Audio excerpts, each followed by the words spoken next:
తెలంగాణలో అసెంబ్లీ ఎన్నికలు జరిగిన 2 ఏళ్లకు మళ్ళీ ఆ స్థాయిలో ఎన్నికల సమరం జరగబోతోంది. దసరా పండగ తర్వాత ధమాకా మొదలు కాబోతోంది. ఏకంగా నెల రోజుల పాటు ఈ లోకల్ ఫైట్కు ముహూర్తం ఖరారైంది. షెడ్యూల్ వచ్చేసింది, కోడ్ కూసేసింది. దానికి సంబంధించిన బ్రేకింగ్ తోటి ఈ బ్రేకింగ్ ఆర్ను మొదలు పెడుతున్నాను. తెలంగాణలో స్థానిక సంస్థల ఎన్నికల షెడ్యూల్ విడుదలైంది. అక్టోబర్ 9 నుంచి నవంబర్ 11 దాకా నెల రోజుల పాటు సుదీర్ఘమైన ఎన్నికల ప్రక్రియ జరగబోతోంది. 2 విడతల్లో ఎంపీటీసీ జెడ్పీటీసీ ఎన్నికలు ఉంటున్నాయి. 3 విడతల్లో పంచాయతీ ఎన్నికలు ఉండబోతున్నాయి. 31 జిల్లాల్లోని 565 మండలాల్లో ఎన్నికలు జరుగుతున్నాయి.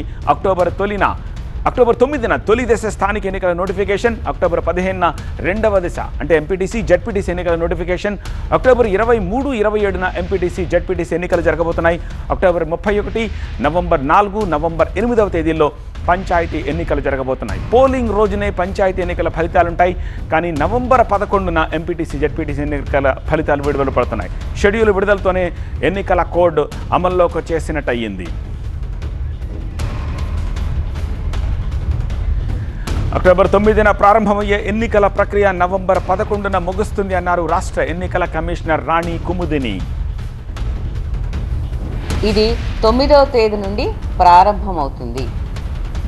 9 అంటే మనం అందరం పండగలు చేసుకున్న తర్వాత 9వ రోజు గురువారము ఉదయము ఎలక్షన్ నోటీసు అన్నది 9వ తేదీ నుంచి మొదలవుతుంది. ఆ రోజు నుంచి నామినేషన్స్ వేయవచ్చును. అయితే ఇవి దఫాల వారీగా ఉన్నాయి కాబట్టి మొదట ఎంపీటీసీ అండ్ జెడ్పీటీసీ స్థానాలకు, పిదప గ్రామ పంచాయతీలు అలాగే వార్డు స్థానాలకు ఉన్నటువంటి వేకెన్సీస్కి ఈ ఎన్నికలు అనేవి నిర్వహింపబడతాయి.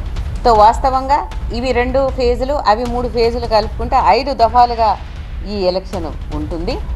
ఒక్కొక్క ఫేజు 15 రోజుల్లో ముగుస్తుంది. అనగా 9వ రోజున నామినేషన్కి ఎలక్షన్ నోటీస్ ఇచ్చింది. మీకు డేట్ ఆఫ్ పోల్ 23గా చూడవచ్చును.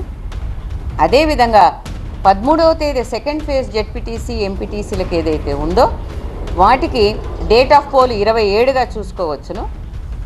గ్రామ పంచాయతీలకు వచ్చేస్తే ఫస్ట్ ఫేజు 17th ఫ్రైడే రోజున మొదలు పెడితే వారికి డేట్ ఆఫ్ పోలు 31వ తేదీ, అదే రోజున మీకు అందరికీ తెలుసు రిజల్ట్స్ కూడా డిక్లేర్ అవుతాయి. మరి సెకండ్ ఫేజ్లో 21వ తేదీకి నామినేషన్స్ మొదలవుతాయి. 4వ తేదీకి మరి డేట్ ఆఫ్ పోలు, అదేవిధంగా వాటికి సంబంధించిన రిజల్ట్స్ కూడా అదే రోజున అవుతాయి. 3వ ఫేజ్లో 25 శనివారం రోజున ఎలక్షన్ నోటీసు అన్నది విడుదల చేస్తే నామినేషన్స్తో మొదలై డేట్ ఆఫ్ పోలు 8వ తేదీ మళ్ళీ శనివారం రోజున అవుతుంది.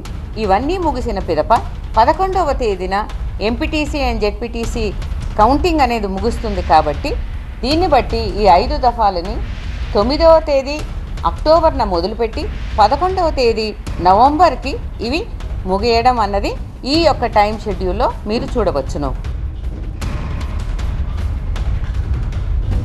సో తొలుత ఎంపీటీసీ, తర్వాత జెడ్పీటీసీ ఎన్నికలు, ఆ తర్వాత పంచాయతీ పోరు ఉండబోతోంది. 2 దశల్లో ఎంపీటీసీ జెడ్పీటీసీ ఎన్నికలు ఉంటాయి. ఎంపీటీసీ జెడ్పీటీసీ ఫస్ట్ ఫేజ్కి అక్టోబర్ 9న నోటిఫికేషన్, అక్టోబర్ 23న ఎంపీటీసీ జెడ్పీటీసీలకి ఫస్ట్ ఫేజ్కి ఎన్నికలు. ఇక ఎంపీటీసీ జెడ్పీటీసీ సెకండ్ ఫేజ్కి అక్టోబర్ 13 నోటిఫికేషన్ వస్తుంది. 27న ఎన్నికలు జరుగుతాయి. అయితే నవంబర్ 11 వరకు వేచి చూడాల్సిందే రిజల్ట్స్ కోసం. ఎప్పటి నుంచి మొదటి ఫేజు ఎన్నికలు జరిగే 23వ తారీఖు నుంచి, అలాగే 2వ ఫేజు ఎన్నికలు జరిగే 27వ తారీఖు నుంచి నవంబర్ 11 దాకా రిజల్ట్స్ కోసం ఆగాలి. బట్ పంచాయతీ పోరాలే కాదు, సాయంత్రానికి ఎన్నికలు అవ్వగానే 1 గంటలో కౌంటింగ్ మొదలెట్టేస్తారు. అది రాత్రికి, ఏ రాత్రి అయినా సరే రిజల్ట్ ఇచ్చేస్తారు.